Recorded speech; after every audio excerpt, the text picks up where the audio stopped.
আসসালামু আলাইকুম। আশা করি সব ভালো আছেন। সো আজকে একটা গার্ডেনের ভিডিও দিলাম। সো গার্ডেনও কিছু ফালাইছিলাম, লাইফ হতা মোটামুটি উঠছে। আগেও ফালাইছিলাম, খাইছি আলহামদুলিল্লাহ। আর এখন সদু রইছিলাম, বাট সদু রইছিলাম টার্গেট করিয়া যে একটু গরম থাকবো অ্যাটলিস্ট অক্টোবর পর্যন্ত।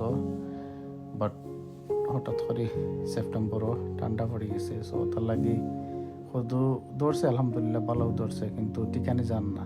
সো যে কয়েকটা একটু টিকছিল, একটু বড় হয়েছিল, কিন্তু ব্যাগ দিয়ে একটু ঘুরিয়ে দিছি। সো একটু গরম থাকবো, গরম থাকলে আর কি আস্তে আস্তে একটু বড় হইব, মরতো নাই, নষ্ট হইতো নাই। কিন্তু বালাও মোটামুটি আলহামদুলিল্লাহ ধরছিল, কিন্তু ঠান্ডার কারণে আর টিকাইলকে যাইতো না সকল দিন।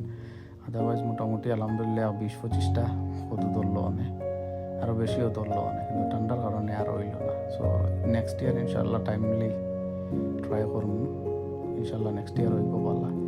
তো মোটামুটি আছে 5-7টা ওগুন, আস্তে আস্তে বড় হইব, সপ্তাহখানিক পরে আস্তে আস্তে তুলিয়া খাওয়া যাইব। আর মিষ্টি কুমড়ার গাছ রয়েছিলাম, মিষ্টি কুমড়াও বড় হইতে একটু সময় লাগে গেছে, প্রপার গ্রোথ হয়েছে না। সো ঠান্ডাও পড়ে গেছে, এখন আর ধরতো না, কিছু ফুল খাওয়া যাইব। আর টমেটো রয়েছিলাম, মাশাআল্লাহ টমেটো মোটামুটি ধরছে, বাক্কা খাইছি।